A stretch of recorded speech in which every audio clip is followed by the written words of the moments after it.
Bismillahirrahmanirrahim. Iya, wa iya nasta'in. Ihdinas siratal mustaqim. Siratal ladzina an'amta 'alaihim ghairil maghdubi 'alaihim waladdallin. Baik, kita lanjutkan pembacaan kita sampai di Murukul Wudu ya, sekarang ya. Kemarin kita bahas tentang istijmar. Baik, sekarang kita lanjutkan faslun. Ini satu pasal baru. Wurudul wudu'i sittatun. Ya, fardu wudu ada 6. Ya, berarti kalau disebut fardu maka yang 6 ini wajib. Ya, selain yang 6 ini berarti tidak wajib. Gitu. Karena dalam wudhu ada yang wajib, ada yang sunnah. Ya, nah, yang wajib ini hanya 6 ini saja. Kenapa kita perlu tahu yang wajib dan yang sunnah? Kan kita ya sholat wudhu aja gitu kan. Apa yang beda-beda gitu. Ya betul, dalam kondisi normal kita begitu, nggak masalah. Tapi mungkin ada satu masa di mana kita dalam keadaan misalnya air sedang kering atau mati lampu, ya, dan airnya susah kering sedikit. Bisa jadi yang butuh air banyak. Kalau kita butuhnya dengan air yang biasa, nanti akhirnya banyak orang yang nggak kebagian. Ya. Mungkin kalau di rumah sih cuma berapa orang. Kalau saya di pondok, yang di lampu, misalnya nggak ada genset, juga ada orang mau wudhu. Nah itu ya udah yang wajib saja. Yang wajib saja sah. Tapi kalau dalam kondisi normal, air banyak, ya kita wudhunya yang wajib dan juga yang sunnah. Ya. Baik, di fardu wudhu ada 6. Dan kalau di dalam wudhu itu disebutnya dengan istilahnya fardu. Ya, kalau dalam sholat disebutnya rukun. Ya, rukun sholat. Semua wajib itu, rukun wajib, fardu juga wajib. Bedanya kalau fardu itu kewajibannya tidak satu paket, gitu ya. Jadi dia boleh dicicil. Kalau rukun nggak boleh dicicil satu paket. Jadi misalnya gini, kalau sholat karena itu rukun, maka dari awal sholat takbir sampai salam dia harus dikerjakan di tempat yang sama. Sini kita sholat nih, misalnya. Dari takbir sampai salam di sini, kalau boleh pindah-pindah. Tapi kalau wudhu nggak begitu. Kalau wudhu itu fardu, misalnya dia wudhu di sini, ya, akhirnya habis, dia pindah ke sana, boleh tuh. Ya, di sana tinggal lanjutin, bisa dari sini kalau aja, karena lanjutin ya berikutnya itu boleh. Nah, satu namanya fardu, jadi bedanya fardu sama rukun.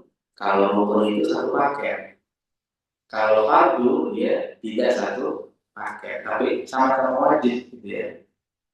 Cuma dalam bab dulu gunakan katanya fardu bukan rukun. Nah, yang pertama al-awwalu an-niyatu. Yang pertama fardu itu niat. Ya, niat. Ya. Kenapa niat? Ya karena dalam hadis Nabi menyatakan innamal a'malu binniyat. Ya, segala amal itu hanya sah kalau ada niat. Ya, wa innama likulli imri'in ma nawa. Dan setiap orang hanya mendapatkan sesuai apa yang dia niatkan. Ya, niat itu karena dasarnya itu.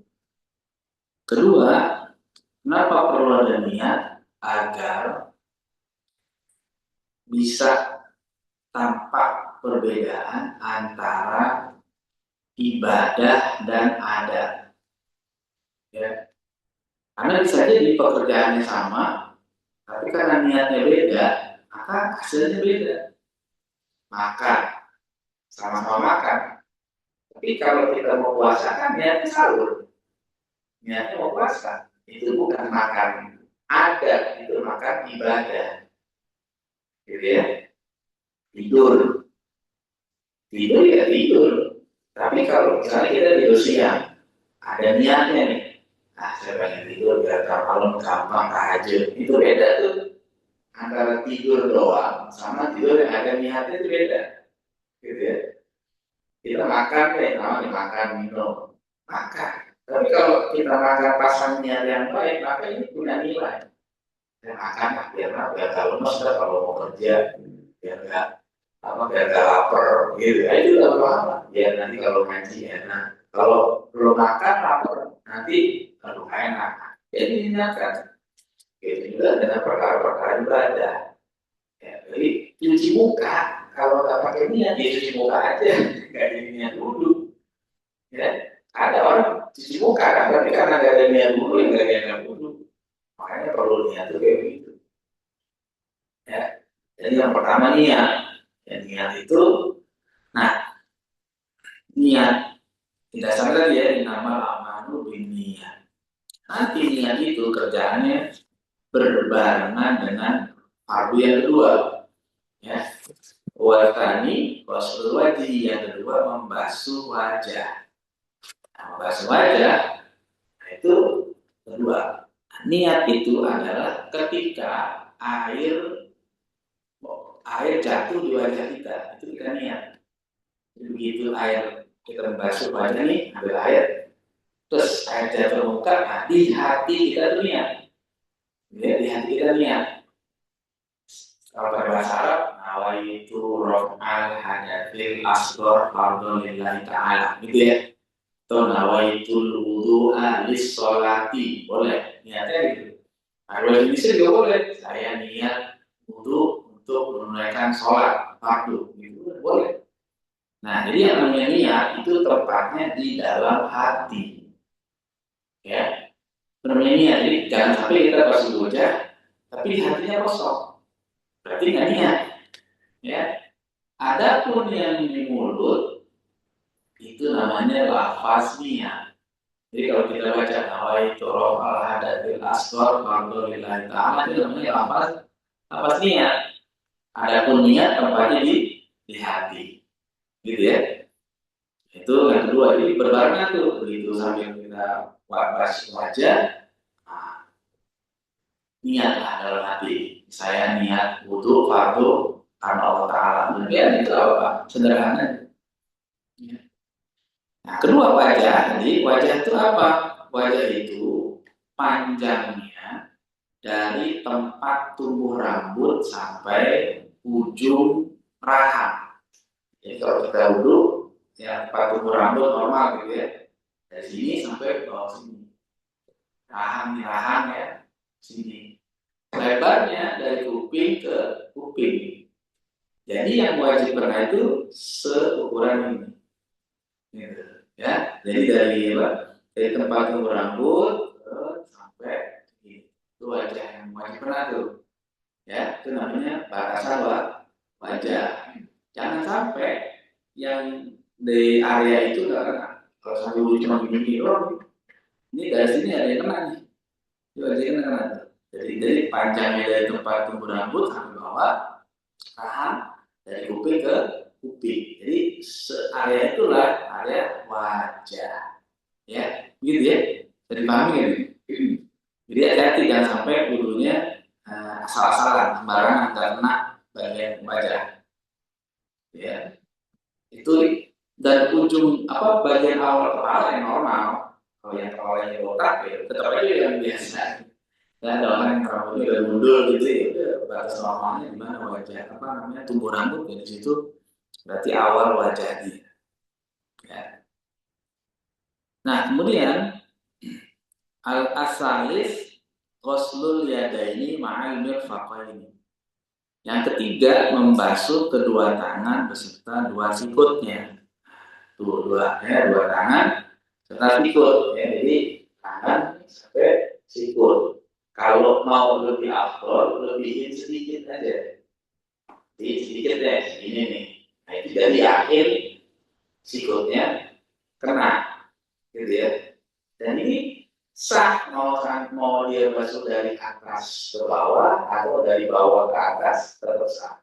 Masalah yang penting semuanya kena nih, tangan sampai sini kena, dibasuh, gitu ya. Itu hukumnya wajib itu dalam wudhu. Ya. Nah, kemudian ar-rabi'u yang keempat, masku syai'in minar roksi. Yang keempat, mengusap sedikit dari bagian kepala. Ya, jadi kalau kepala tidak dibasuh, tapi diusap. Bedanya membasuh dan mengusap adalah kalau membasuh airnya wajib mengalir. Kalau mengusap nggak wajib mengalir. Ya, makanya kalau misalnya rambut itu kan dari kepala, meskipun hanya satu lembar helai rambut itu sah. Dalam mazhab Syafi'i ya, kalau dalam mazhab lain beda lagi nanti nih. Mazhab Hanafi minimal seperempat, mazhab Hambali seluruhnya. Kalau mazhab Syafi'i satu lagi, ambil air gitu kan. Oh banyak pernah, itu udah sah. Jadi mengusap bagian kepala. Nah, termasuk rambut. Asalkan rambut yang di bagian kepala. Selama rambut masih di bagian kepala, boleh usap. Jadi boleh usap di sini, boleh usap di sini, di sini, boleh. Tapi kalau rambutnya panjang di sini, nggak boleh usap di sini. Ya, orang yang rambutnya panjang itu dulu sini. Nah, itu udah di luar kepala. Ya, jadi yang boleh usap adalah rambut yang masih di batas kepala. Gitu. Di sini boleh, di sini boleh, nggak mesti di sini. Boleh di mana aja di sini. Selama di kepala boleh. Udah kena rambutnya itu udah sah. Dulunya ini. Ya. Oke. Kemudian al-khamis yang kelima, wasul rijlaini ma'al ka'baini. Yang kelima, membasuh dua kaki beserta dua mata kaki. Kaki ya, jadi kaki sampai ke dua mata kaki. Boleh dinaikin sedikit supaya yakin kena mata kakinya. Dan juga sama ini membasuh, ghuslu. Ya, jadi airnya mesti mengalir. Begitu. Jadi jangan sampai airnya nggak mengalir. Ya.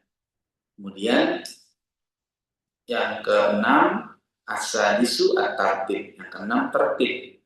Ya, maksudnya tertib berarti dia sesuai urutan. Jadi wudhu itu sesuai urutan yang wajib. Wajah dulu, tangan sampai sikut, kemudian kepala, baru kaki. Nggak boleh wudhu cuma kaki dulu baru muka, nggak boleh itu. Ya, karena itu namanya nggak tertib. Ya. Nah, tadi saya ingetin yang disebut ghuslu airnya juga harus mengalir, bukan sekedar basah.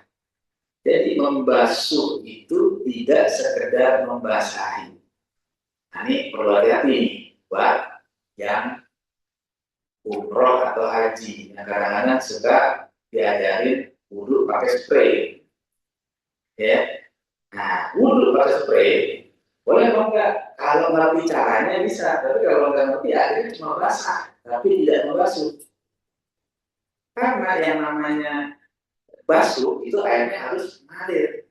Misalnya orang spray dulu, cuma disemprot-semprot gitu, gitu ya, basah. Cuma basah itu belum sah, karena itu belum memenuhi syarat mengalir. Tapi kalau mau pakai spray misalnya, boleh langsung bio aja, tapi airnya biar banyak sampai ada air yang mengalir. Ketika air itu sudah mengalir, lalu itu yang dibasuh atau dikumpulkan tangan dulu, tangan begitu. Tapi kalau cuma begitu itu basah tapi tidak membasuh.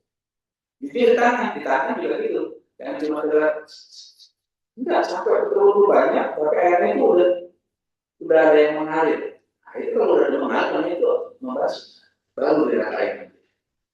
Jadi yang namanya air mengalir itu bukan berarti harus mengalir banyak. Ada yang mengalir saja itu sudah termasuk air yang mengalir. Itu boleh dibasuh. Ya, jadi hati-hati.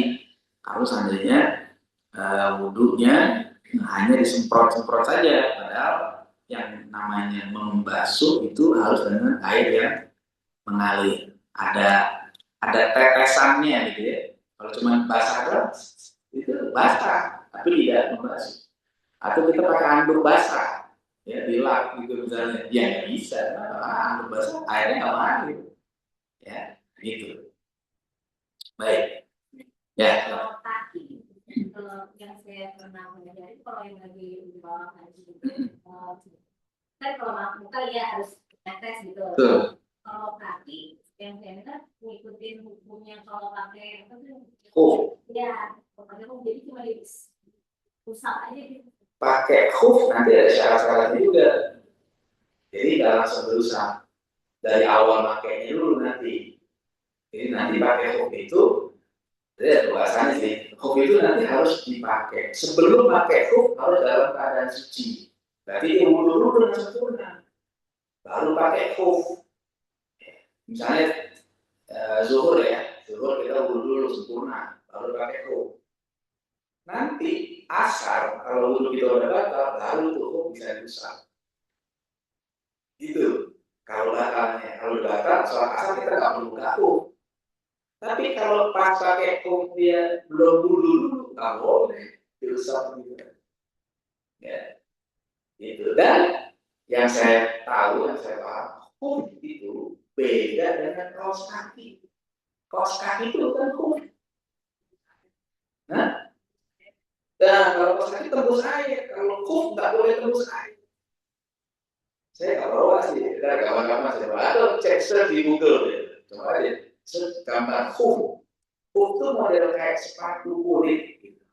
Lentur, tipis, tapi dia nggak tembus air. Itu khuf. Berarti kalau dibasuh bentuknya diusap di atas kaki itu nggak sama? Enggak, karena kaos kaki harus dibuka. Kaos kaki bukan khuf. Apakah harus mengalir? Iya, harus mengalir. Karena kan membasuh. Jadi yang wajib dibasuh itu wajah, dua tangan sampai berikut dan kaki. Yang diusap hanya kepala. Gitu. Jadi kalau kayak misalnya tadi umroh pakai semprotan itu harus ngalir juga, iya sama mereka supaya kali lagi karena membasuh. Jadi itu bukan cuma semprot, bukan cuma diusap. Gitu. Bukan di kaos kaki bukan khuf. Kalau kita bicara apa ya dari literatur fikih yang namanya khuf itu syaratnya nanti banyak tuh. Harus dikuat di bawah jala, harus menutupi mata kaki, harus tidak tembus air. Gitu. Nah kalau kaos kaki saya juga agak aneh belakang kok kaos kaki sama aku, kaos kaki bukan aku, kaos kaki. Gitu. Jadi kalau kaos kakinya pendek itu nggak masuk kok. Itu syaratnya harus menutupi mata kaki. Aja menutupi mata kaki. Kalau nggak menutupi mata kaki dia nggak masuk kok. Gitu ya. Jadi kalau nanti dia udah pakai khuf dalam keadaan suci, nanti begitu wudhunya batal, dia nggak usah lepas khufnya, usap aja bagian atasnya itu boleh. Ya, sampai kapan berlakunya? Kalau dia mukim, nggak kemana-mana berlaku 24 jam. Kalau dia musafir berlaku 3 hari. Tapi selama 3 hari itu nggak boleh buka khufnya sama sekali. Bukan nggak boleh, maksudnya boleh dipakai begitu. Kalau dibuka berarti batal, ulang aja dari awal. Gitu. Jadi kalau khuf dibuka, maka udah berarti rusak, berarti harus kembali dari ulang lagi.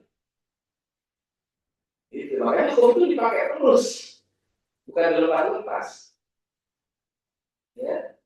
Berlakunya kalau mukim 1 hari, kalau musafir 3 hari. Gitu. Dan itu nggak dilepas, sama dia itu nggak dilepas. Kalau udah dilepas, batal. Artinya batal. Wudhunya harus sempurna, nggak boleh diusap lagi atas. Gitu. Ya, kira-kira gitu ya. Ya, ya, ada salah.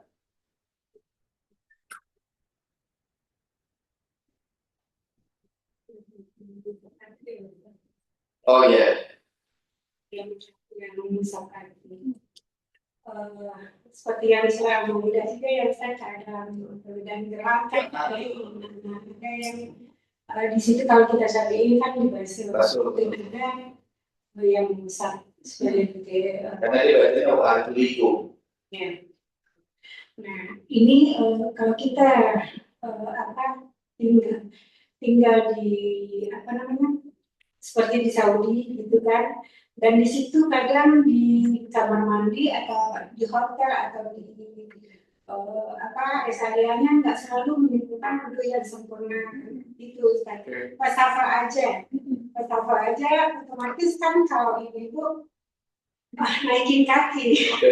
Tapi dalam kondisi misalnya seperti saya udah nggak bisa menaikkan kaki Ustaz, apakah saya bisa memilih untuk memasak dalam keadaan itu? Berarti ibu kalau dalam kasus itu ibu taklid ke madzhab Hanafi. Ibu wudhunya seperti madzhab itu boleh. Semuanya. Mix ya. Iya enggak. Jadi termasuk musaf rambutnya minimal seperempat. Itu. Karena udah masuk ke madzhab lain. Kalau enggak gitu nanti jadi taklid campur-campur yang tidak dibenarkan. Campur tidak dibenarkan sama sekali ya. Iya, kalau campurnya, kalau ini kita kalau mengambil satu masalah dalam madzhab lain boleh, tapi masalah itu ambil satu semuanya. Betul.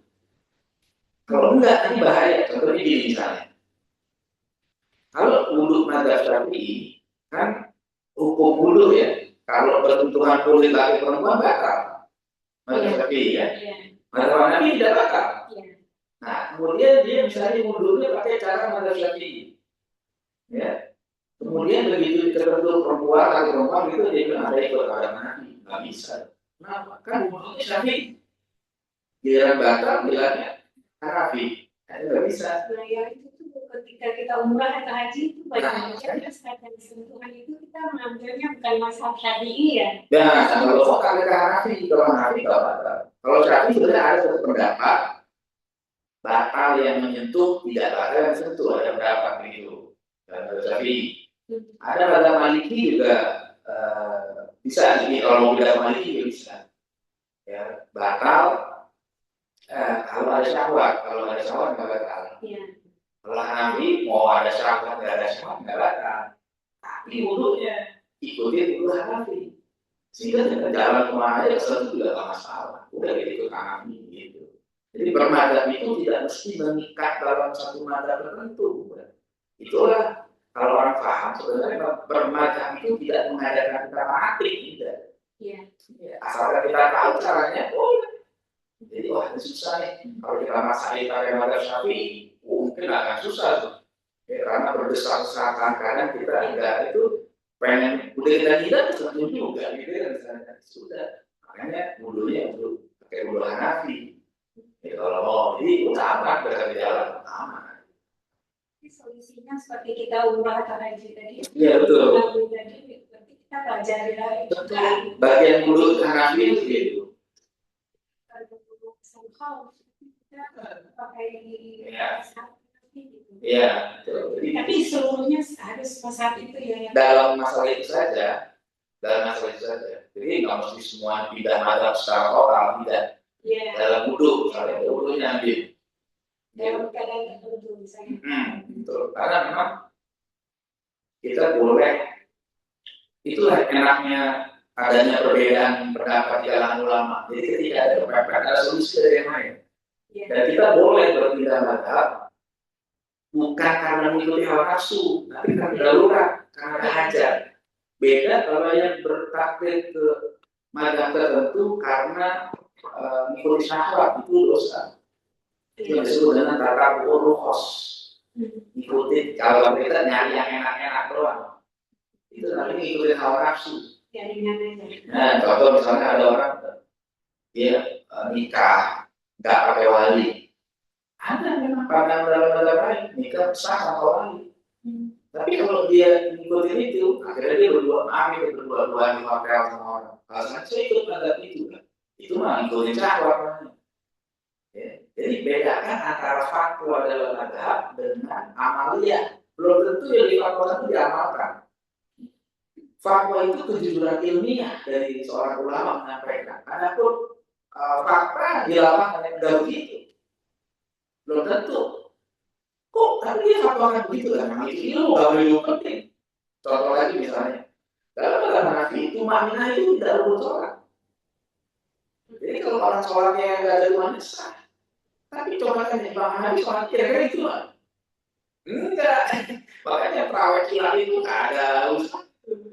Maka kalau mencari kebenaran dalam agama Nabi, makna tidak masuk rukun sholat. Iya tanya Imam Nabi sholatnya itu nggak. Nggak beda antara fatwa dengan amal. Jadi jangan sampai kemudian berarti kalau difatwakan dia kan ada juga. Ya. Saya kalau ditanya hukum makan jengkol halal, tapi saya nggak makan jengkol. Masa saya bilang jengkol halal gara-gara saya nggak doyan? Nggak boleh. Saya udah bilang makan jengkol halal. Terus saya nggak makan, saya nggak doyan. Gitu.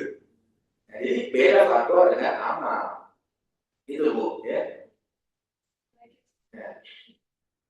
Tentang kita kalau ya misalnya nggak mungkin keluar untuk teknik simpel-simpel ternyata nggak Sebenarnya kalau nggak mengalir ya, kalau nggak ada reresan itu ya. bisa dengan tayamum bisa. Tayamum boleh kalau nggak ada air. Kalau ada air, nggak boleh. Ya karena mereka bisa Zam-zam boleh. cuma di itu kan susah bukan gitu. Maksudnya di sana, Di dalam di dalam. Oh, dalam. Sebenarnya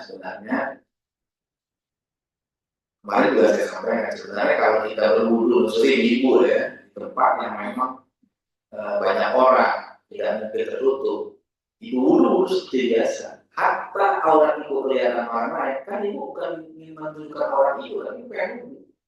Nggak usah. Kecuali ibu bukan ada hajat wudu, ibu menunjukkan aurat itu usah. Nah, sekarang ada mau wudu, gimana coba? Kalau seandainya mau wudu, terus emang tempatnya gitu, tempatnya terbuka. Kalau ibu nggak buka, wudunya juga neraka nanti gimana coba?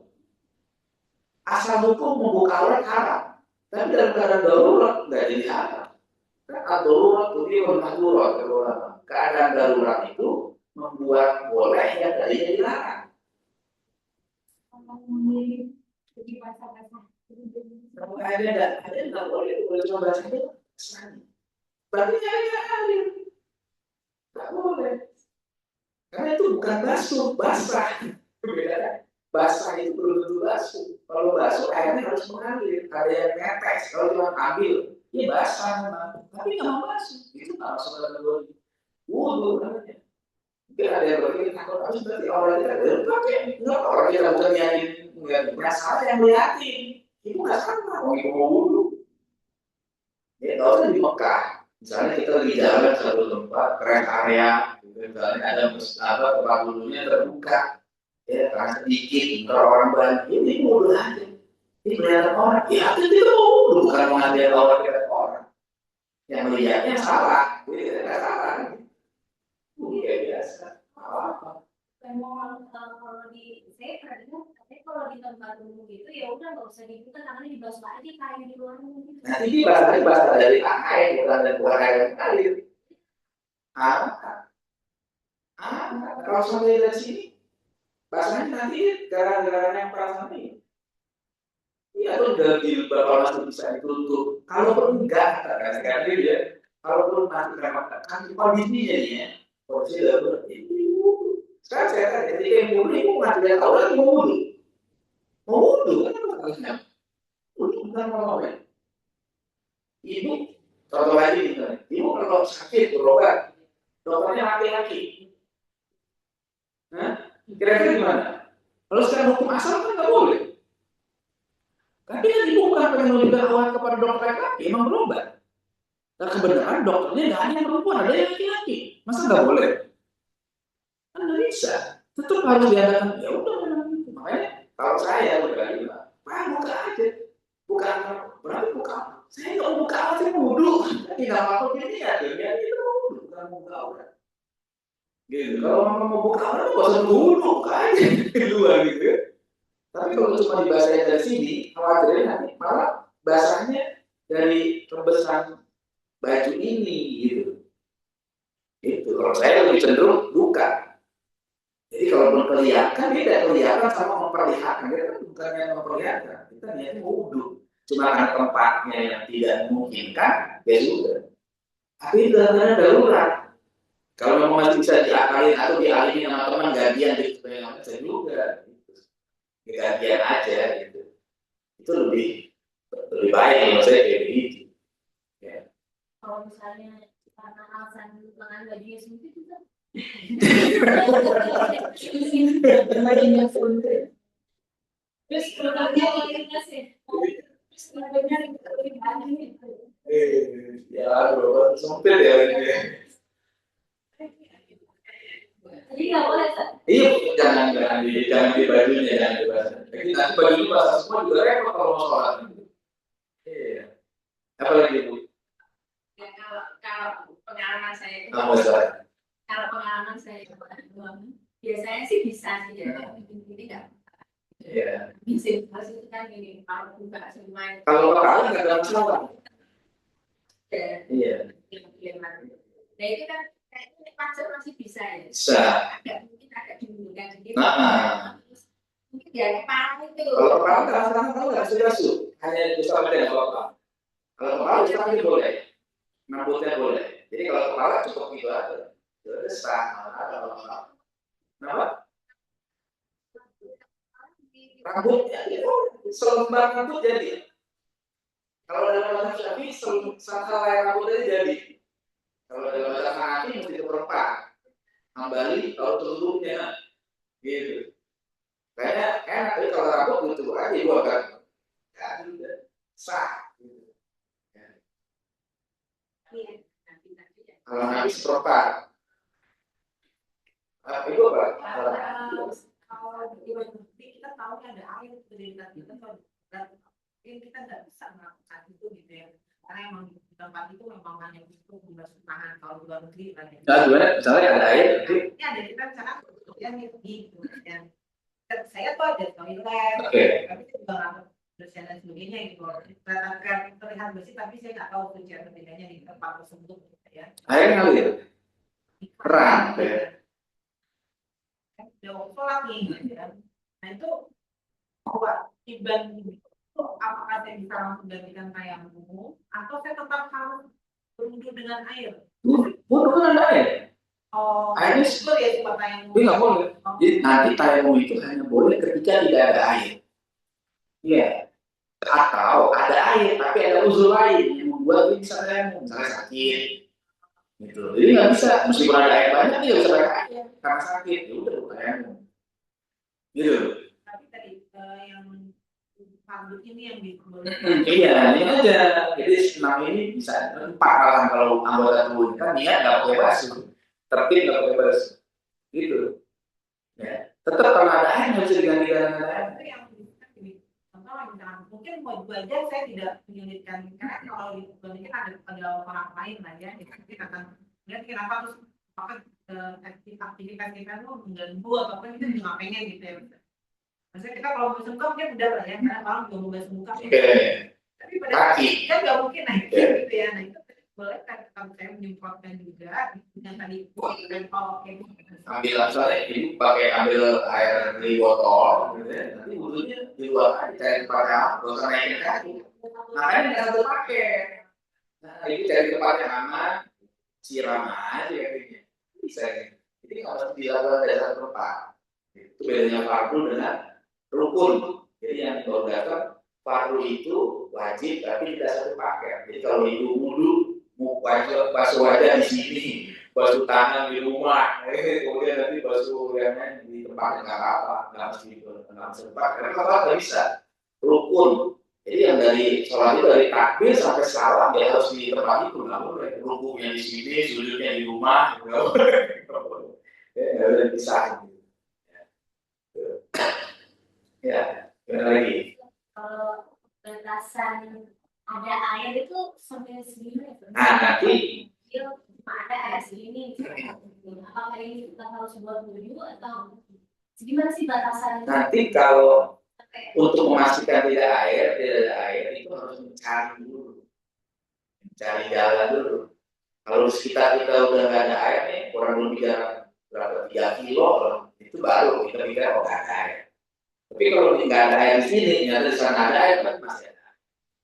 Kayak misalnya kalau di mobil gitu sedang di perjalanan gitu, Oke. terus kita cuma ada bawa air minum, itu hitungannya ada air atau nggak ada air? Itu ada air. Daerah sekitarnya ada air nggak? Kita turun dari mobil. Harus berhenti. Berarti ada air gitu. Bukan hanya di tempatnya kita. Kalau misalnya nggak bisa berhenti, bisa berhenti lagi di tol gitu. Oke. Di tol nggak bisa berhenti. Air ada apa enggak? Cuma segitu doang.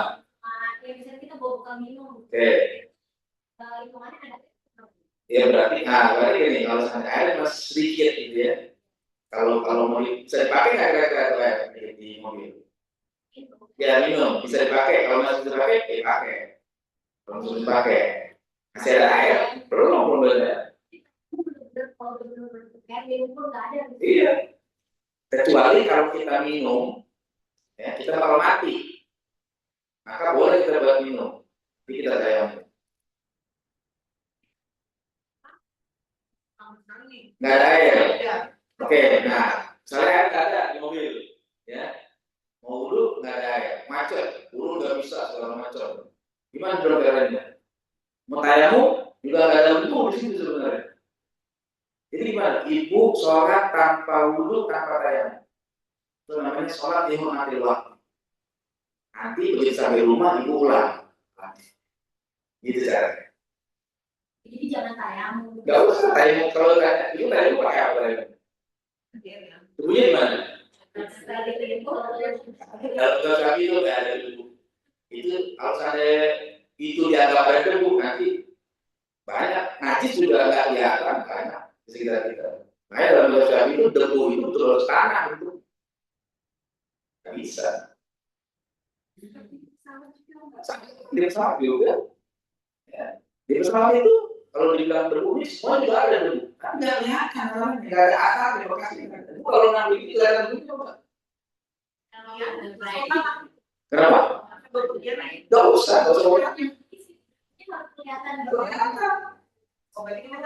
Masih mau debu, mana? Kalau itu dari jalan, air nggak ada, debu nggak ada, udah sholat aja.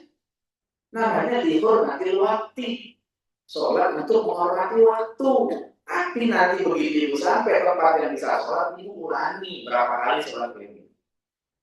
Ngerti ya? Ya. Enggak, memang gitu. Yang penting kita di perjalanan itu andaikan terjadi apa-apa di perjalanan, kita terhitung dan meninggalkan kewajiban sholat. Gitu.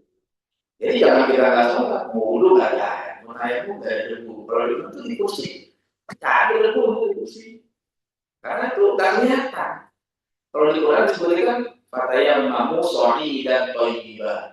Pertanyaan kamu dengan tanah yang bersih, tanah ada debunya kelihatan. Bukan sekedar ini, kalau ngomong debu di mana-mana juga ada debu. Ya.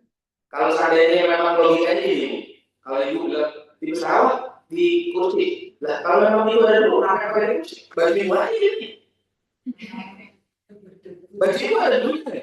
Kenapa pakai pesawat? Nah, kalau dibilang itu ada debunya tuh di kursi pesawat, kan baju yang dipakai ada debunya. Kenapa ibu nggak pakai begini? Nah, itu jadi nggak tepat. Gimana? Bawa pasir. Nggak usah. Jadi jangan menyulitkan, udah. Pokoknya kalau ada air ya wudhu. Kalau ada air pakai airnya, kalau nggak ada airnya nggak ada tanah untuk kayak sholat. Kayak apa namanya sholat itu namanya nanti dalam keadaan fakidut tohuroi, orang yang tidak mendapatkan dua hal suci, nggak dapat air, nggak dapat tanah, sholatnya sholat boleh, tapi dia namanya dihormatil waktu. Nanti begitu dia sampai ke tempatnya udah lewat, nggak apa-apa sholat. Mengulangi sholat yang tadi. Karena kan tadi tidak sempurna sholat. Tapi kita terjaga dosa. Kenapa? Karena kita tetap mengerjakan sholat. Gitu ya. Bisa dipahami itu? Siapa? Ini kan ada kalau itu ada lain yang ada ya. Bukan yang Iya. saya dulu udah Iya, mungkin ada. Saya juga orang pasti ya. Mungkin ada yang memang yang berpendapat kullu ma'ala wajhil ardi, setiap di muka bumi ini ada Allah. Tapi ya tadi kalau memang ada pendapat yang seperti itu, maka dalam prakteknya itu juga harus mengamalkan yang diajarkan di praktek apa di mazhab itu. Ya, yang membolehkan mazhab apa? Misalnya mazhab saya kurang tahu persis ya. Pak Hanafi atau Maliki misalnya. Berarti itu ikutin itu semuanya dalam praktek tayamumnya gitu. Tapi kalau dalam mazhab Syafi'i dan setahu saya sih ya mayoritas ulama juga begitu. Jadi memang bukan hanya debu yang begini doang, karena debu tidak kelihatan. Makanya saya bilang itu gampang aja kalau memang debu yang di jok pesawat itu dianggap ada debu, ya udah pakai baju ibu aja. Ya kan? Pakai jilbab ibu, itu ngapain pakai jok? Di jilbab aja abang. Udah ada debu, tapi kan gitu. Dan sesuatu yang tidak kelihatan itu tidak dianggap.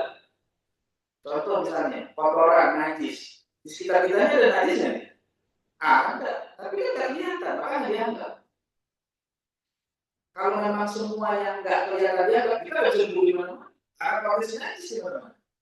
Jadi kalau ada orang sakit dia hanya bisa itu di bed gitu. Terus ini karena luka dia nggak bisa ya sampai ya.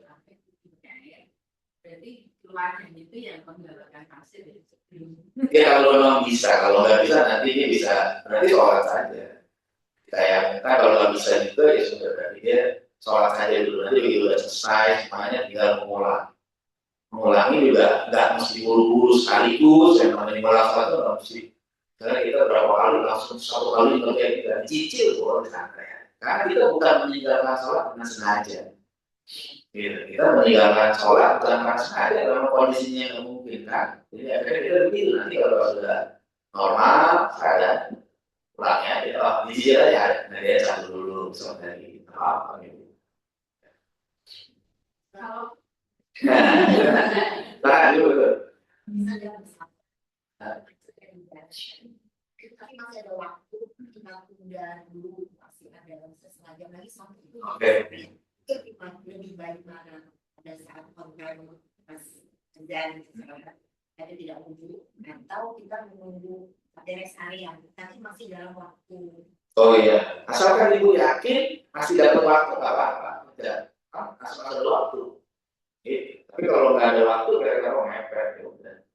Bisa itu solusinya ibu. Sholat. Tapi kalau nggak nyetir ya, nyetir udah susah. Keluarga ya. Karena lagi ada waktu. Jam gitu. Maka lebih baik sholat di mobil tanpa wudhu.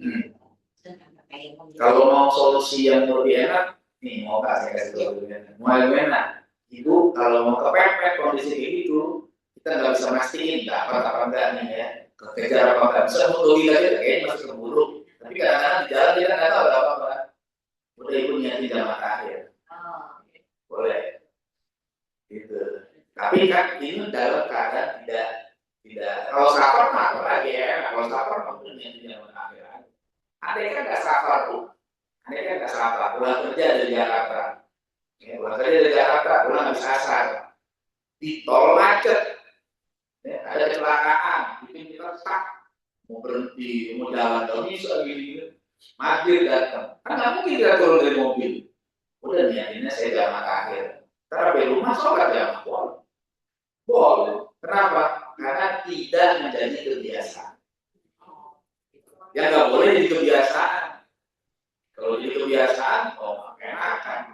Ya boleh. Jadi itu ada dalam tapi ada ulama yang membolehkan. Dulu di tengah aja. Kita daripada bingung gimana udah terus saya nyanyi jamaah. Tapi niatnya harus pas waktu maghrib ya. Yang namanya jamaah akhir itu niatnya di waktu pertama. Jadi nanti udah saya niatin, bro, nggak mungkin nggak ada mau kayaknya nggak tahu macamnya menyeberang. Saya niat jamaah akhir. Jadi nggak ngerjain sholat kaki sama sekali. Tak aja sampai rumah jamaah. Wah, boleh, karena nggak jadi kebiasaan. Tapi setan kita tahu. Gitu. Oke. Ya.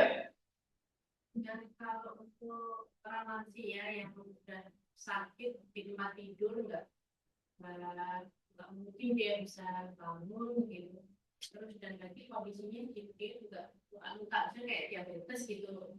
Nah, itu yang harus dilakukan keluarganya kalau mau sholat itu gimana? Apakah dia harus dibasuhkan?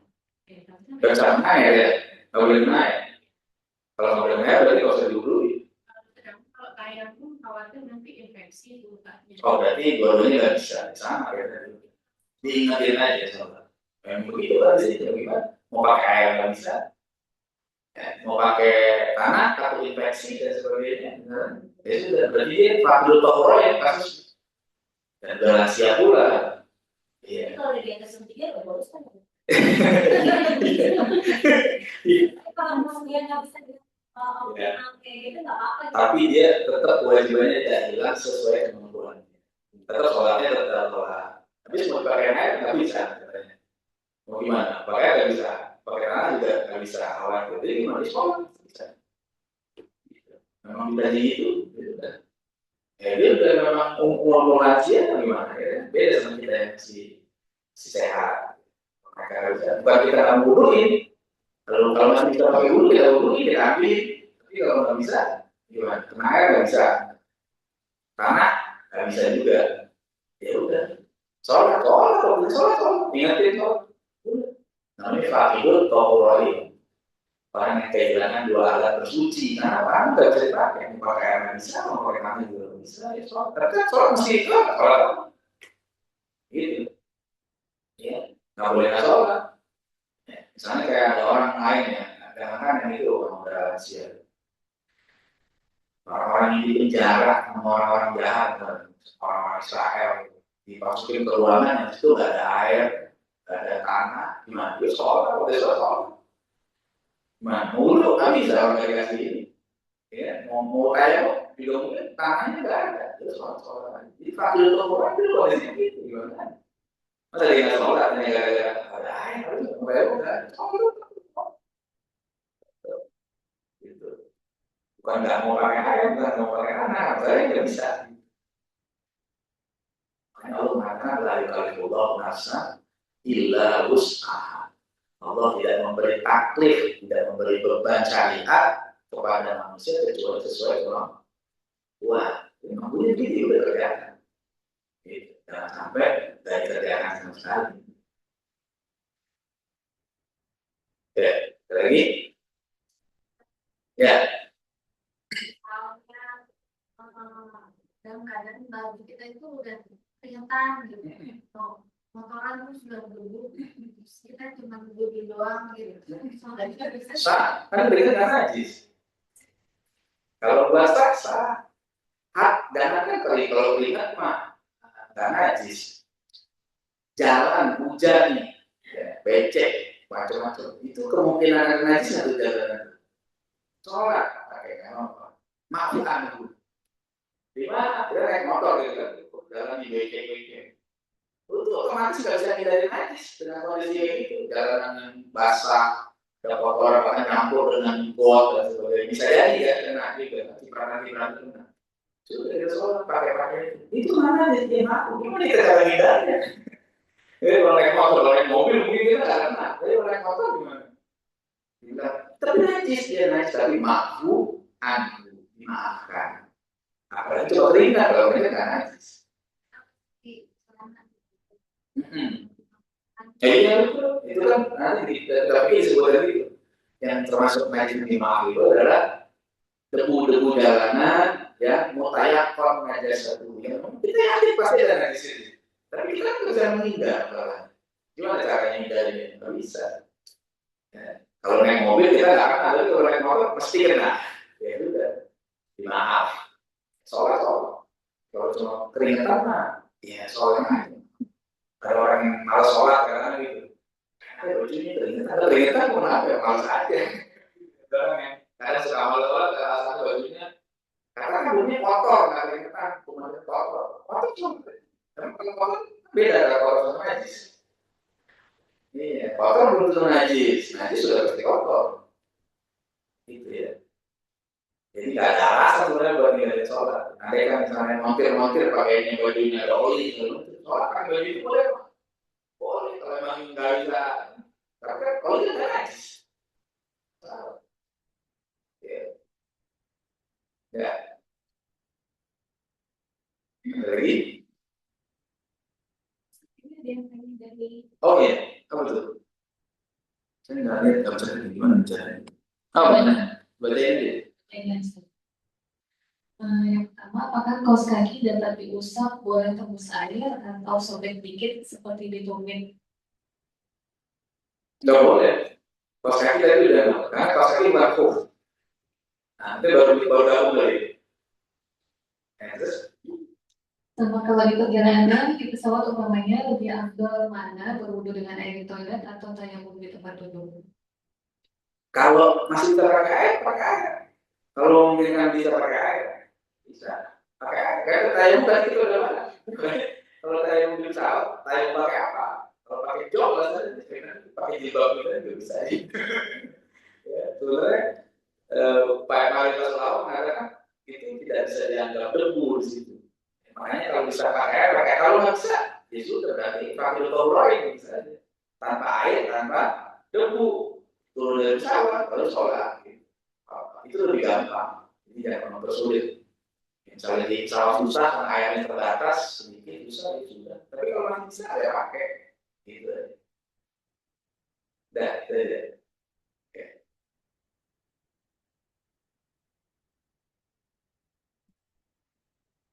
Ya. Pernah gitu kan berapa misalkan hujan gitu kita subuh di pesawat gitu kan terus dari kita sholat dulu nih gitu ya terus baru sampai rumah itu mungkin kan kita nggak mungkin pesawat itu karena kita harus bikin imigrasi dan sebagainya. Nah kita bawa pakai nih misalkan itu waktunya sudah masih cukup jadi kita sholat dulu baru sholat yang subuh tadi atau sholat subuh nanti. Oh itu fleksibel ya. Masalah. Kalau sholat di luar waktu itu boleh di luar yang punya waktu nanti atau nantinya yang masalah. Karena udah di luar waktu. Misalnya ibu sholat dulu, baru saya yang tadi mulai apa? Karena dari tutup terburu-buru karena ibu udah kerjain tadi cuma nggak sempurna. Sebenarnya kalau yang kita perhatikan juga kalau orang sholat di pesawat meskipun ya pakai wudhu lengkap kalau sholatnya enggak sempurna tetap wajib diulang sholatnya. Kalau ibu cuma duduk di kursi itu wajib diulang itu wajib. Kan nanti rukun sholat wajib berdiri. Jadi tetap sholatnya itu hanya untuk menghormati waktu. Kecuali ibu sholat di pesawat Saudi Arabia itu ada sholatnya dulu. Kan ada tuh kalau naik pesawat Saudi Arabia itu kan ada sholat kecil tuh. Bisa diri, bisa rukun dengan sempurna, itu nggak masalah. Tapi kalau kita cuma sholat di kursi, nah kita kan nggak boleh, jadi kita sholat kita kan cuma duduk kan, ataupun dia bisa diri, tapi rukunnya tetap aja mentok, sujud kita bisa, nanti sebenarnya nggak sempurna. Tetap sholatnya ulah.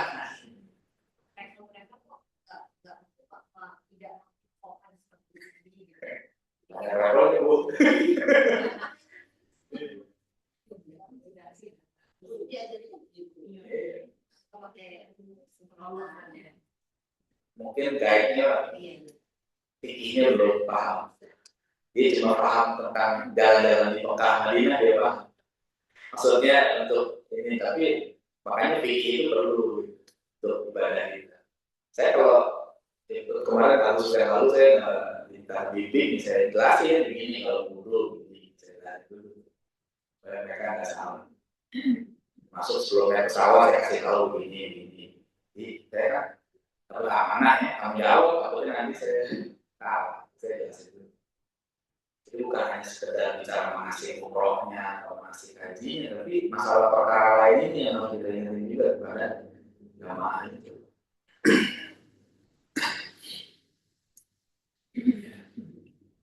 Udah ya, oke kita lanjut sedikit lagi nih. Ini materi utama dan tadi Faslun an-niyatu qasdu syai'i muqtarinan bi fi'lihi. Apa itu niat? Ini lagi mendefinisikannya. Niat itu adalah qasdu syai', menghendaki sesuatu, muqtarinan bi fi'lihi, disertai dengan mengerjakannya. Jadi yang namanya niat itu ketika dia menginginkan sesuatu langsung dikerjakan, itu namanya niat. Tapi kalau belum dikerjakan itu namanya bukan niat, itu namanya azam. Contoh gini ya, gampang nih dalam sehari-hari ya. Misalnya ibu punya rencana pengen ke Bandung, misalnya ya, bulan depan. Nah, saya bulan depan mau ke Bandung, itu belum niat. Kenapa? Kan belum jalan. Gitu. Tapi kalau ibu udah jalan nih, ketemu teman naik mobil gitu. Mau mana? Mau ke Bandung. Nah, itu namanya niat. Udah jalan. Gitu. Nah, jadi yang namanya niat itu bukan cuma ingin, tapi langsung dikerjakan. Makanya niat itu bareng dengan wudhu gitu. Dari sekalian dia basuh wajah, tadi kan niat di dalam hati. Jadi bareng itu kerjaan itu. Niatnya dalam hati dan basuh wajah. Itu namanya niat. Tapi kalau seandainya nggak bareng dengan pekerjaan, itu namanya rencana doang gitu. Ya, belum niat. Saya niat kalau dapat duit pengen infak, nah, itu belum niat. Itu azam, rencana. Ya, tapi kalau seandainya langsung, nah, nih saya kasih nih niat buat infak, nah itu niat memang langsung dikasih. Itu namanya niat. Jadi kalau baru, tapi ya kalau di rumah laku nih, ya kalau laku itu masih azam itu belum niat namanya, karena baru rencana. Gitu ya. Jadi kalau niat itu qasdu syai' muqtarinah bi fi'lihi. Jadi mengendaki sesuatu tapi disertai perbuatan. Wa mahallu al-qalbu, dan tempatnya itu di hati. Ya, jadi bukan di mulut. Kalau di mulut itu namanya lafaz niat. Jadi kalau kita baca nawaitu sholli fardhu dan gitu ya, itu semuanya lafaz niat. Nawaitul ghusla, nawaitul wudu dan seterusnya, itu namanya lafaz niat. Adapun niat tempatnya di hati. Tapi wat talaffuzu biha sunnatun. Melafazkan, mengucapkan niat hukumnya sunnah. Yaitu menurut mazhab Syafi'i, mengucapkan niat itu hukumnya sunnah. Ya, semua ulama sepakat niat itu tempatnya di hati. Tapi menurut mazhab Syafi'i, mengucapkan niat hukumnya sunnah. Kenapa? Untuk membantu yang di dalam hati. Gitu. Kalau dalam mazhab lain nggak disunahkan dua lafaznya, apalagi Hanafi nggak pakai lafaz ini. Nah, udah tolak aja, dua aja Hanafi gitu. Kalau mazhab Syafi'i mengucapkan itu sunnah untuk membantu yang di hati kita, biar lebih gampang masuk. Ya, kadang-kadang kalau nggak dibantu lafaz lupa, kayak kita ngitung deh, gitu. Nah, kadang-kadang ngitung nih ya. Tuh, 2, 3, 4, 5. Itu lebih enak tuh. Daripada kita cuma jadi berapa ya? Seru lah. Jadi makanya sambil disebut itu. 1, 2, 3, 4, 5, 6, 7, 8, 10 ya. Itu tarafus namanya itu. Melafazkan atau mengucapkan niat apa saja. Niat sholat, niat puasa, nanti satu. Puasa baca nawaitu sholat ada itu tarafus berniat. Sunnah hukumnya yang wajib di hati. Jadi jangan mengatakan bahwa kalau muslimnya tuh gak ada loh. Dalam fikih mazhab yang paling dasar dibahas. Kita fikih paling dasar dalam mazhab. Apalagi yang gede ada. Jadi nggak salah kalau orang mengucapkan lafaznya wudu, niat sholat, niat puasa, niat haji, niat apa saja. Dilafazkan nggak apa-apa, nggak beda. Itu enggak apa namanya, bukan dibilang enggak ada dalilnya, ada dalilnya. Ya ada, cuma ya pelan-pelan gitu, ini kan masih kita baca. Boleh, jadi kalau kita baca nawaitul raf'al hadatsil asghar, nawaitul wudu sholli fardhu maghribi, atau kita niat puasa nawaitul shauma wadin, nawaitul hajja wa ahramtu biha, gitu ya, dan sebagainya. Awal tubihi, maju umrah, itu semuanya lafaznya hukumnya sunnah, ya. Baik, Wa waktuha inda ghusli awli juz'in min wajhi, dan waktu niat dalam wudu itu adalah ketika membasuh bagian pertama dari wajah. Ya, jadi tadi itu, jadi begitu basuh wajah, air jatuh ke wajah kita, niat kita juga diucapkan di dalam hati. Gitu. Gimana? Ya, ketika jadi tempat niat, waktu niat itu adalah ketika membasuh bagian pertama dari wajah. Waktu kita niat ketika membasuh bagian pertama dari wajah. Jadi begitu air jatuh ke wajah kita, langsung kita niat dalam hati. Ya. Itu niat. Karena buat tertib Allah yuqaddima udhun ala udhuin. Tertib itu tidak duluan satu anggota daripada anggota yang lain. Maksudnya yang fardu tadi ya. Nggak boleh wudhu kaki duluan baru wajah. Nggak boleh, itu namanya tertib. Jadi tertib itu sesuai urutan. Ya, gampang itu, sesuai urutan anggota tubuh yang dibasuh. Jadi muka, tangan, kepala, kaki. Gitu ya. Nah, itu kalau kita pengen tahu di Quran, bisa dibuka surat Al-Maidah ayat 6. Ya, di situ ayat tentang wudhu ya, tentang anggota wudhu yang 4. Idza kuntum ila sholati faghsilu wujuhakum wa aydiyakum ilal marafiqi wamsahu bi ru'usikum wa arjulakum ilal ka'bayn. Itu anggota wudhu yang disebutkan dalam Quran yang 4. Nah, kalau niat dari hadis, innamal a'malu binniyat. Tertib juga dari hadis. Apa hadisnya? Ibda'u bima bada Allahu bihi. Mulailah sebagaimana Allah mulai. Karena Allah mulai menyebut wajah duluan, gitu ya. Kemudian tangan sampai sikut, kemudian kepala, kaki, ya udah mulai gitu. Sama seperti ketika apa? Sahabat nanya, kita sa'i dari sofa atau marwah dulu. Tapi bilang gitu, ibda'u bima bada Allahu bihi. Mulailah seperti yang Allah mulai. Allah nyebutnya safa dulu apa marwah dulu? Safa. Inna safa wal marwata min sya'air. Itu mulainya gitu, jangan ditukar-tukar. Ya. Kalau udah Allah mulai begitu, itu yang kita pakai. Di Quran Allah bersalawat dulu atau bersalam? Salawat. Jangan diganti, ada MC. Beda gitu, salam dan salawat. Nah, ini kayak gitu Allah tuh. Itu gaya itu. Tapi nggak paham ilmu. Ya, salam dan sholawat. Benar betul. Allah bilang shollu alaihi wasallim. Sholawatlah dan salam. Jadi sholawat dulu baru salam. Jangan ngikutin orang-orang kayaknya maksudnya sholawat dan salam dan ya salam dan sholawat ya salah. Gitu itu salah. Ya. Jadi kalau Allah udah cukup duluan berarti itu duluan. Sebenarnya ini bahasa kita sudah balik-balik. Kita sebenarnya siang dulu atau malam dulu? Kita ngomongin siang malam, kan sebenarnya malam siang. Karena Allah juga malam dulu. Walaili ya syawal nahari ya terjadi. Itu malam dulu baru siang. Tapi kita ngomongnya apa? Siang malam. Siang malam. Pulang pergi atau pergi pulang? Pergi pulang baru pulang. Kapan dulu pulang aja. Pergi dulu baru pulang. Ya, bahasa kita baru pulang jauh dekat. Yang benar dekat jauh. Kan dekat dulu jauh. Kenapa dia jauh? Bahasa Indonesia. Oh gitu. Gitu ya. Oh gitu.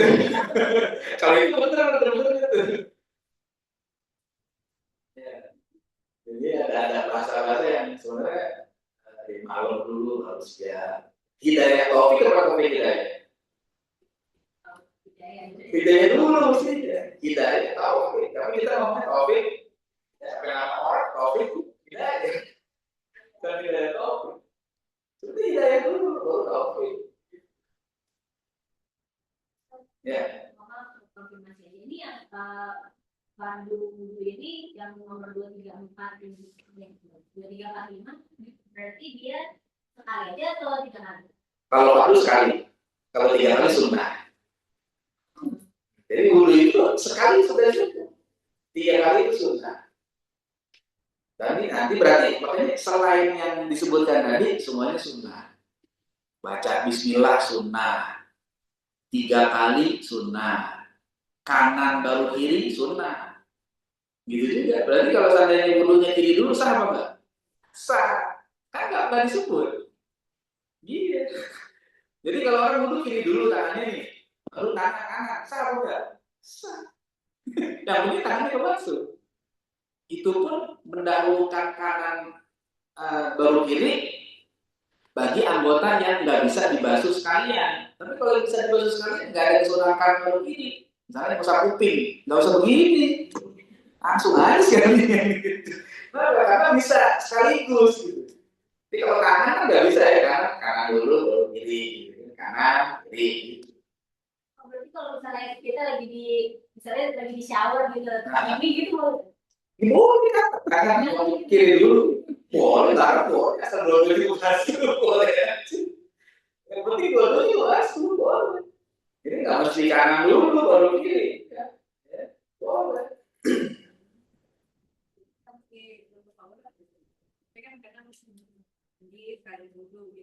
Iya, tapi kalau wudhu dalam keadaan tidak menutup aurat sama makruh. Bagusnya tetap menutup aurat. Kalau udah bisa ditutup semuanya, minimal sebagian jangan los sama sekali. Sunnahnya. Paling pakai aduk dulu gitu deh. Gimana? Mandi, baju dulu, baru wudhu lagi. Wudhu lagi. Paling pakai aduk gitu ya. Kalau nggak bisa, pakai aduk. Jangan. Kalau seandainya, kalau buat sasa nih, ngomong sasa aja, itu sekalian nanti bisa, tapi makruh ketika berwudhu dalam keadaan tidak berpakaian. Besar, yang wudhunya 3 kali, kan 3 kali, kan kayaknya 3 kali. Coba ada yang 1, yang 2 kali gitu, tidak ada itu. Sah, kan namanya cuma itu, mereka sah. Kalau buat sasa, enggak bisa. Pas-pas. Ya, kalau yang wajib 1, kalau 3 kali itu sunnah. Kalau sengaja 2 itu makruh.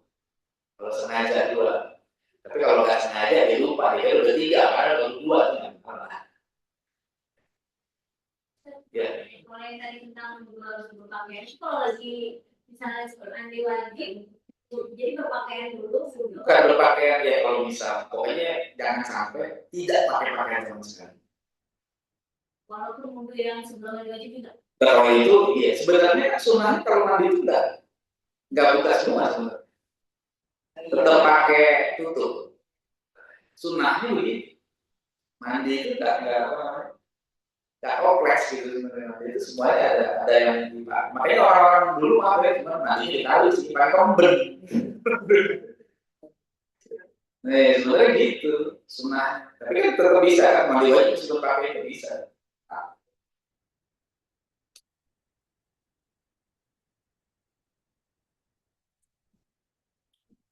Ya, dah. Ada lagi? Pertanyaan lagi dari yang di online. Oke. Kalau sholat dalam perjalanan di pesawat seperti Saudi yang ada musola, sebaiknya menghadap arah perjalanan atau menghadap kiblat sesuai petunjuk kompas pesawat. Kiblat lah. Masa ada perjalanan ada kiblat kan situ kan ada arahnya. Kiblatnya kan ada TV-nya tuh di sebelah tuh. Kiblatnya ada kiblat. Gitu. Jadi kalau pas lagi Pesawat Saudi kan berarti kan arahnya pasti ke sana kan? ya kalau pas lagi ke sana. Kalau pas lagi pulang ke Indonesia. Iya kan? Jangan ikutin pesawat. Dan kalau pas lagi pulang ke Indonesia, kalau kita ngikutin pesawat, berarti kita belakangin kiblat. Ngadep kiblat lah. Sholat tuh ngadep kiblat. Bukan ngadep pesawat. Kan karena ada unsur tempat terbatas gitu. Enggak. Kalau misalnya unsur tempat terbatas, maka kemanapun itu ke arah kemudian pun. Nah, itu hanya pertama wajib ngadep kiblat. Kalau sampai nanti di jalan dia berubah, itu lain lagi. Dari pertamanya wajib ngadep kiblat. Ya, jadi bukan kita ada yang di ayat Quran itu awal di wahai kumakuntum kawalu udurum syafrah itu adalah kiblat dari orang yang tersesat, yang nggak tahu menentukan arah kiblat. Itu boleh mana itu. Misalnya dia terjebak kesasar di hutan, dia nggak bawa kompas, tapi nggak ngerti, ini nggak ngerti ya udah sholat dengan namanya sah. Tapi kalau kita ada arah kiblat, lagi udah jelas arah yang salah, bukan arah kiblat. Kalau memang di arah Saudi ya enak, kalau ikutin pesawat. Tapi kalau pas pulang ke Indonesia kan berarti ke belakangin. Gitu. Jadi kita harus ada ke arah sholat gitu ya, ke arah kiblat. Gitu. Dan kiblat itu yang wajib sebenarnya arahnya, bukan ainnya, bukan Ka'bahnya, bukan arahnya. Gitu. Kenapa?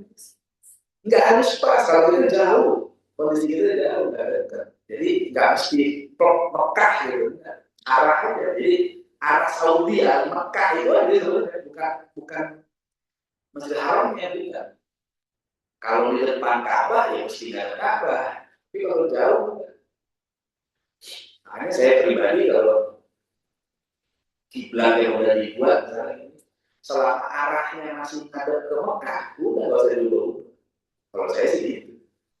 Beberapa masjid di kampung lain itu, pas kan sudah ada yang rekomendasi itu, ubah, kan masih ada kan. Kalaupun ini ada nih, biayanya berapa sih? Gak bakal melenceng jauh, kecuali ini arah Ka'bah, itu ada ke sini, ya itu jauh. Kalau cuma geser dikit ya, kita kan bukan mengarah ke Ka'bah, tapi ke arah Mekah.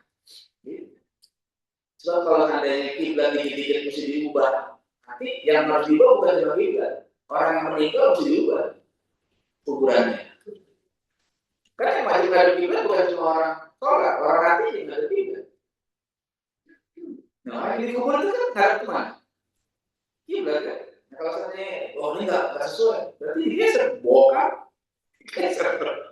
repot. Gitu. Jadi nggak mesti sebenarnya gitu. Asalkan udah ngarah aja, arahnya kemana? Sudah. Kalau dari Indonesia kan arahnya ke mana? Barat ya, ke barat. Itu cukup.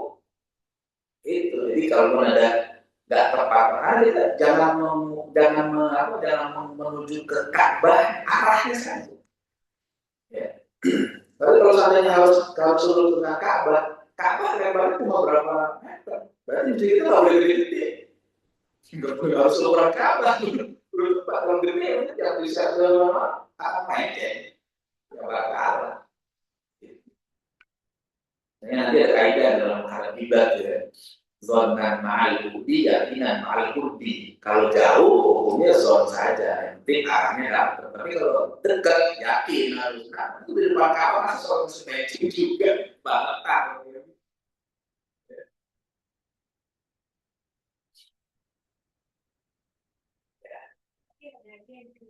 Iya, Bu. Iya. Oh iya, udah mulai gitu ya. Oh berarti ada masalah tandingan gitu nih. Kiblatnya ke sana nanti dia. Jangan sampai nanti sholatnya dari depan nggak menghadap ke arah kiblat.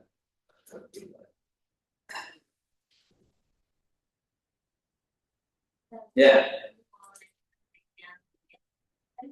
Kalau di Indonesia suka ngomongin, ayo udah nggak apa-apa yang niatnya udah catat. Berarti kalau yang kayak gitu, itu mana masih asam ya belum sampai niat. Contohnya gimana misalnya kasusnya? Ya, misalnya kamu datang nih jam 8, berarti jam 9 gitu. Jadi kan itu nggak kejadian tuh. Berarti yang kita awal itu azab aja berarti yang belum niat ya. Iya, karena belum datang. Kan nyata jam 8. Berarti GVL itu benar-benar harus ada Iya, fisikal ya. Iya. Ada hadis lain Nabi bunyi gini, niatul mukmin khairun min amali. Niat orang mukmin itu lebih baik dari amalnya. Maksudnya gimana kasusnya? Kadang-kadang ada orang yang udah niat, ya udah niat, tapi nggak kesampaian mengamalkan itu. Itu bisa jadi kategori. Contoh misalnya, ada orang udah bayar uang haji. Itu udah niat tuh kategori udah bayar sih. Tapi dia udah ada feeling-nya kan? Ya udah feel udah bayar ada niat. Begitu waktu ditentukan dia meninggal. Kan belum berangkat haji tuh. Nah itu kategori niatul mu'min khairun min amali. Niatnya orang mukmin lebih baik daripada amal. Kan dia belum ngamalin, belum berangkat haji. Tapi karena dia udah bayar, udah nunggu-nunggu gitu kan, tetap itu niatnya lebih bagus. Gitu. Karena apa? Dia udah niat gitu.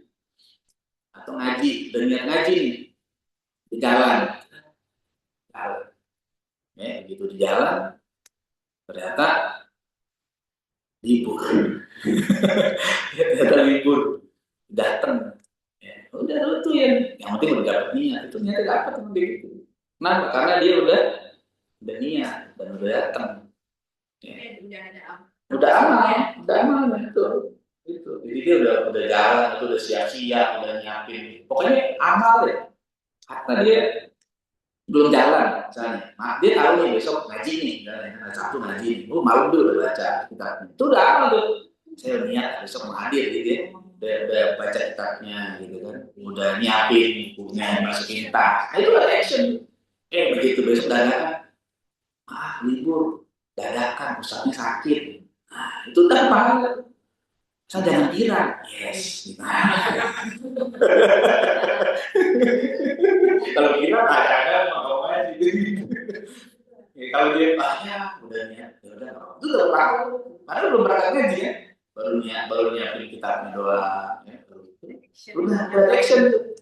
Ya, orang kalau yang pengen ngaji dia udah nyiapin segala-galanya. Meskipun besok ternyata atau tiba-tiba uzurnya dari dia bukan dari Islam. Ada hal yang lain, wah ada kabar apa yang dia udah nggak jadi berangkat, nggak apa niatnya itu udah ada. Gitu. Tapi jangan cuma niat nggak ada action doang. Niat, tapi begitu udah waktunya nggak dikasih, itu nggak boleh. Ya.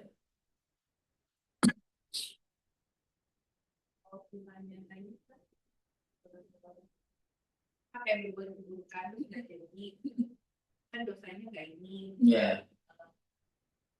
Tapi udah ada niat dan itu karena tidak ada. Nah itu berlaku sama nggak dengan kayak gitu? Enggak. Kalau berbuat buruk kalau nggak jadi malah dapat pahala.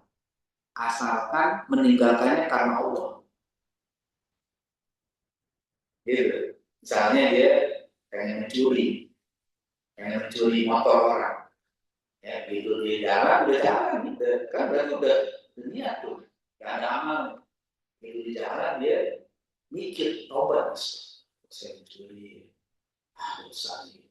Mungkin tadi ini kepepet gitu, pengen mencuri karena punya keluar, tapi ya dia sadar, aku boleh begini, pergi pulang, dan bahkan ninggalinnya karena Allah. Tapi kalau dia jalan, yang udah pengen mencuri itu ketahuan security, itu karena apa? Karena ketahuan security. Kalau nggak ketahuan security, nolong juga tuh gitu. Ya, jadi tergantung meninggalkannya karena Allah atau bukan. Tapi kalau karena Allah, apa? Baik yang pekerjaan hatinya maupun jasa diri itu kenapa? Itu untuk itulah rahmat Allah kepada Nabi Muhammad dan umatnya. Kalau kebaikan belum dikerjakan saja sudah berpahala. Tapi kalau perbuatan dosa, kalau belum dikerjakan, nggak ada dosa.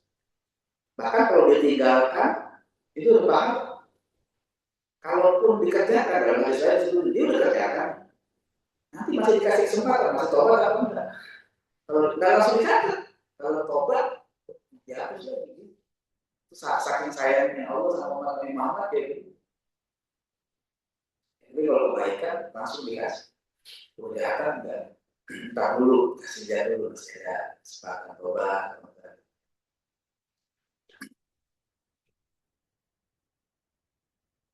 Kan dalam hadis yang tentang tawasul dengan amal soleh gitu, 3 orang.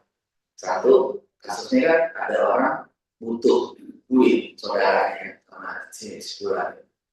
Terus dia mau ngasih pinjam duit, kamu mau saya kasih duit, kamu butuh saya kasih duit. Tapi kamu harus mau tidur dengan saya.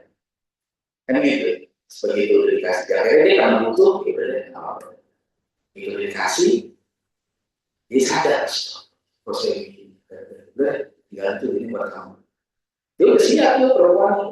Saya takut sama Allah, saya salah. Dia tobat. Itu kan, itu 3 orang yang terkunci di goa dan salah satu doanya gitu kan. Dia pernah ngapain itu dia ingat. Akhirnya kalau itu amal soleh yang diterima, maka bukakan pintu goa itu. Tak terbuka.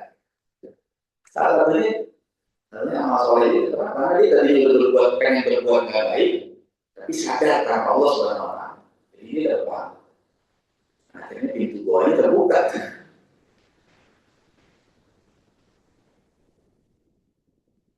Ya, cukup dulu ya. Insyaallah Allah akan bisa kita lanjutin lagi.